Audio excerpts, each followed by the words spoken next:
Welcome to my presentation on the isolation and characterization of a Pastorella species in the soil of central Utah. So I took my sample from a residential home in Heber City, Utah, and you can see the coordinates here on the screen. I chose this location site due to its history of pesticide use, specifically the bifan insecticide termiticide brand of pesticides. I wanted to do this project because I think it's important to learn about the types of chemicals that we are putting near our homes, where we are, where our animals are, where we have plants and our children. But not only that, but, farms that will use these insecticides in high dosages. And in recent years, have seen our insecticides concentrated down and used as biochemical weapons. So I feel that it's important to learn about these toxins and how they are affecting us, and if we can find already occurring species that can naturally degrade them, such as pesticide degrading bacterium. So obviously we have to enrich our species first because this bifan insecticide has been used at this home for years.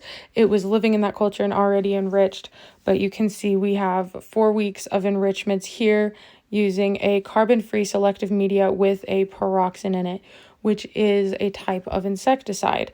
Now, this medium has everything required for the bacteria to live except for carbon. So only bacterial species that can take down pyroxone and degrade it to use its carbon will be able to survive in this medium. So it's great for selecting for these things.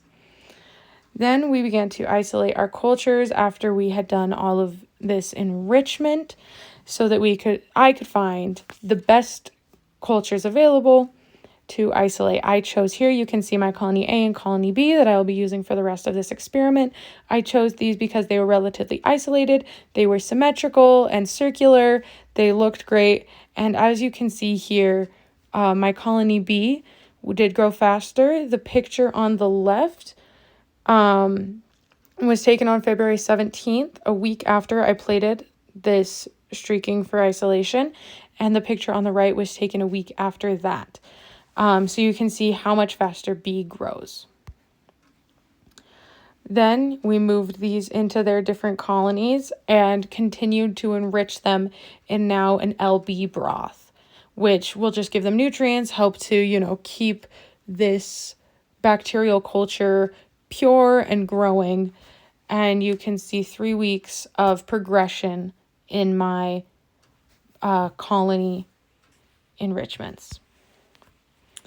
So first I tested for the oxygen requirements of my different colonies, and you can see in the first picture to the most left that this is what it looked like before. As soon as you stab it with the inoculating needle, this is what it looks like. So it already has that little bit of pink on top where the oxygen is hitting. And then you can see in my middle picture, that's the A, where most of the growth is on the top, but you can see it spiraling through the tube when you look at it through the light. And in the right two pictures, you can see my colony B, where there's definitely more growth there. And in the most right picture, you can see that B even expanded into the agar deep and not just inside where it was, even though most of the growth was concentrated again on the top and in the stabbing section down in the middle. So through all of this, we can conclude that my bacterial species is a facultative anaerobe. In this negative staining, you can see that in this negative stain, we can measure our bacteria, and mine were approximately 2.5 micrometers. And the variation in sizes is due to different stages of growth. In my gram stain, you can see that they are slightly smaller than the negative stain, which provides evidence that there has been a capsule. And because my gram stain is negative, you can see that it's pink in both colonies. On the left, you have colony A, and on the right, you have colony B. That'll be the same, for for the negative staining, you can see that this is monodermic because it stained pink. For our catalase test, which you can see my solution on the screen, it began bubbling within 5 seconds, which shows that this tests positive for catalase enzyme. My bacteria also tested positive for the oxidase enzyme, and you can see my solution up on the screen as well. It turned blue within 30 seconds. The hanging drop motility test was hard for me to perform because it kept drying out so quickly and I had such small patches of liquid to work with. But even within those small patches, I could see only Brownian movement, so my conclusion was a non-motile bacteria. In my nitrate reduction testing, you can see on the left, these are the broths with the nitrate broth and my culture inoculated in it, and that's been sitting for 24 hours, stewing all together, and then you add 5 drops of reactive 1, 5 drops of reactive 2 to each of those, A and B respectively, and they both turned a light pink color within 10 minutes. Even though it's a very light pink, even for colony B, we can conclude that it is positive for both and that both of these colonies can perform a reduction of nitrate. In my sugar fermentation testing, which is also another way of putting that would be being able to produce acid from glucose, I got a positive result on both of these, but it did take extra long to grow. But it did eventually become positive. You can see in the most left picture, that's as soon as I created this solution, I took a picture to test for the color change. 24 hours later, after sitting all mixed together with the acid from glucose and my colonies, you can see that it's not very cloudy yet. It has become more pink, but it is not yet yellow.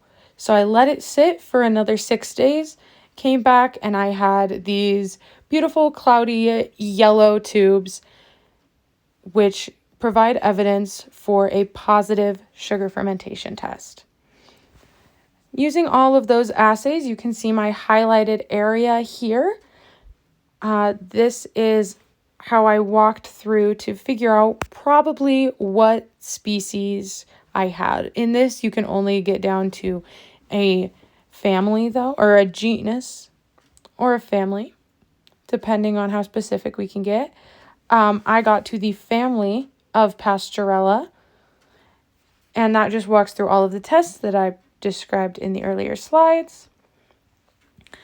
Then we begin to isolate our DNA using a microcentrifuge tube and a Triton X100 buffer. And we let that sit, and then we can do our PCR reaction, which is shown here in this graph. PCR will take the DNA apart and select for what we want, which in my case is the small subunit ribosomal RNA gene. We use that gene for PCR because every species has it, and it's the easiest to sequence and figure out exactly what species you have. This PCR was performed by a machine, so I just created the mixture and put it into the machine to run what you see in this diagram above. The next week, I went in to do an agarose gel electrophoresis. You can see in the first column that there is a DNA ladder, and this measures how many bases are in the DNA at that level of, movement from the well that you originally put it in. The 2 arrows seen on the picture are my colony A and colony B. My colony A was not as dense. I feel like that was an issue with how I placed it into the gel. I didn't get it all the way in.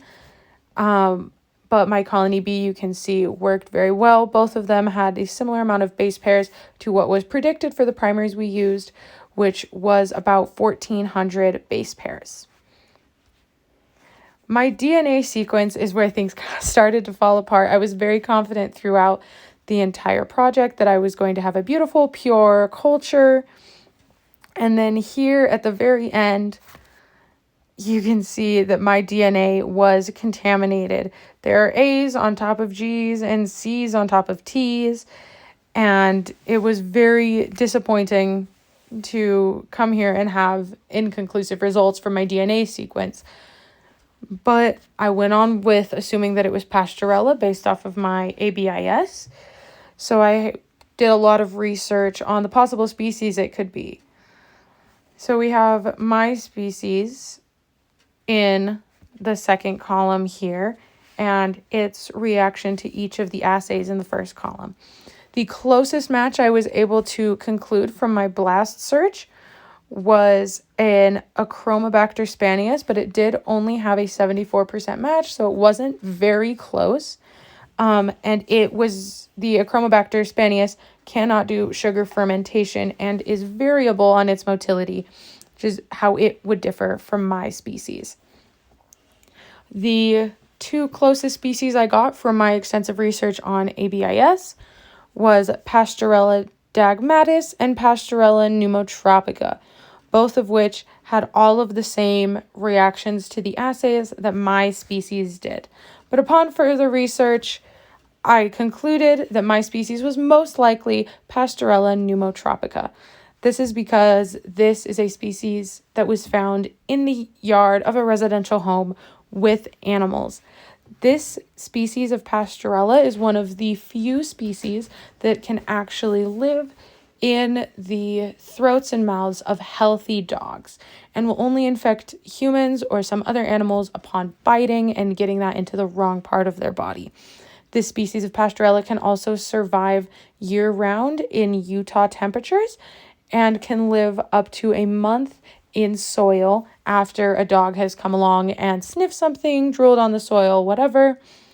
So I assume this would be the most likely of the species I was able to find and research. The pictures you see here are inflammation in mammary glands from an infection of Pastorella pneumotropica, which is probably not how I got it in the soil of somebody's house, but that is how it looks if it continues to grow and become an infection, which it very easily can be if in the wrong part of a body. Thank you so much for coming to my presentation.